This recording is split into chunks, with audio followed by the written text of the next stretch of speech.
Welcome. Good morning. Thanks for joining us. It's always a pleasure to talk domestic and foreign policy with our guest this morning, Congressman Stephen Lynch of South Boston. He represents the 8th Congressional District and was recently named ranking member on the Financial Service Committee's task force to investigate terrorism financing.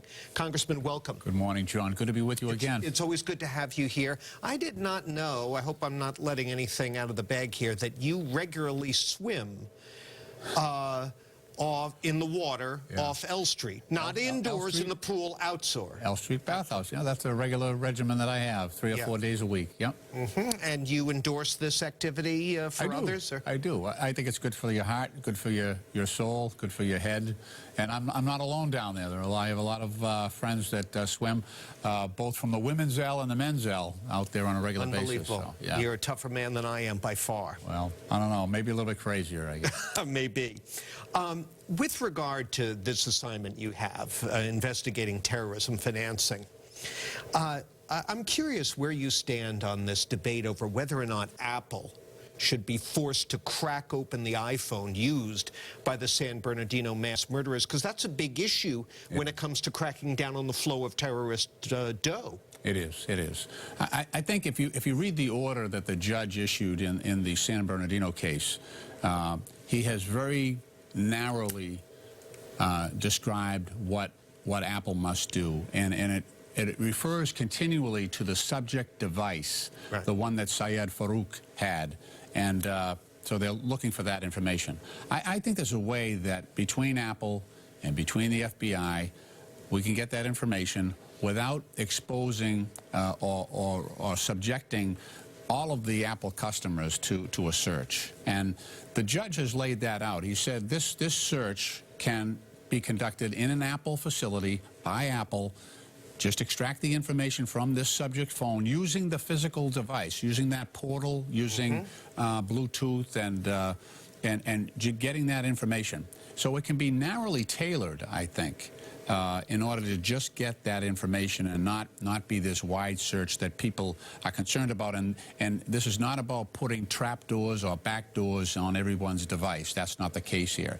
And oftentimes in court proceedings, we will have in-camera investigations. In other words, the parties will just go before the judge and they will conduct whatever part of that hearing that can't be heard by the general public.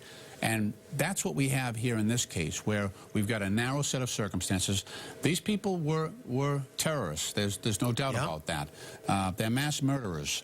This is not the individual's phone. This was a company phone that he was given by IRC, the Inland Regional Center there where he worked.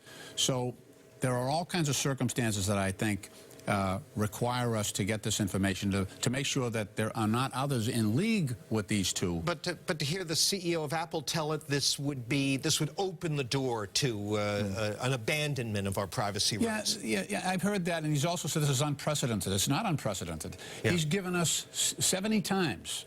70 times he's allowed the FBI to get information off their phones. What he's saying now is this is a new model. This is a new model phone. This is a different phone.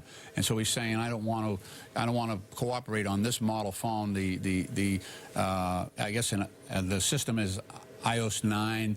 It's an Apple i5C, I guess. So, you know, I don't know if that argument really holds water. Well, certainly there's a broader war going on against terror, against ISIS, and we're going to talk about what is going on with the situation in the war on ISIS with our guest, Congressman Stephen Lynch, when we continue in a moment. Stay with us. Welcome back. We're talking with Congressman Stephen Lynch. And Congressman, you were over at this Munich security conference where this alleged ceasefire was declared in Syria and Iraq between all the various parties, Russia and so forth.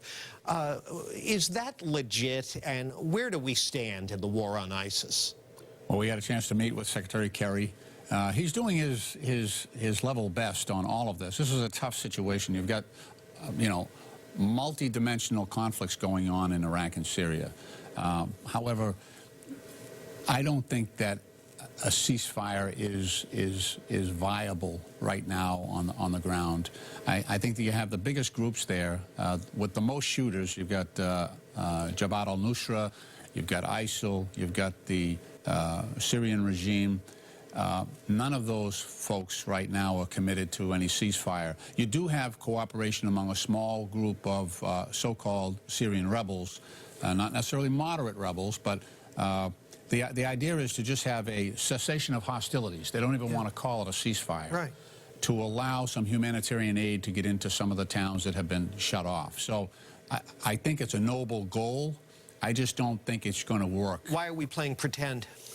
Well, they're looking for a foothold. You know, that you've got people in there that are being starved to death in some of these towns. So you've got to try something. But I think that I think it has a limited chance of success, to be honest. I can't let this opportunity pass without talking a little politics with you. You endorsed Hillary Clinton for president I do. some time ago. The Massachusetts primary is coming up. Judging from the polls, it looks like a lot of your constituents are poised to vote for Bernie Sanders. Why shouldn't they? Well, look, I realize Bernie has articulated what the evils of democracy are. You know, income inequality, expensive college education, things like that. I don't think that the answer to the evils of democracy is socialism. I think that the response to the evils of democracy is more democracy. And I think that Hillary Clinton has the unfortunate circumstances of running in an environment where the ability to do the job has been discounted greatly. You look at the candidates, look at Donald Trump. He's running away with the Republican nomination. Arguably, he is the least qualified, if you look at people and base it on their experience, least qualified person on that end. I think, Bernie Sanders, who's a nice guy, and I've worked with him in the past, I think his experience pales in comparison with what Secretary Clinton can bring to the table.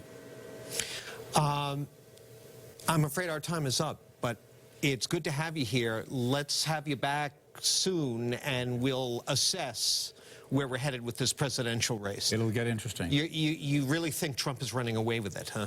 Well, it seems to be in every state so far. I mean, does that frighten you? It concerns me, yeah. You wonder what people are thinking. Yeah. Thank you very much, Congressman. Thanks, John. Good to see you. Good to see you. Congressman Stephen Lynch of South Boston. That's it for us. Now, it's back to my colleagues for more WBZ News.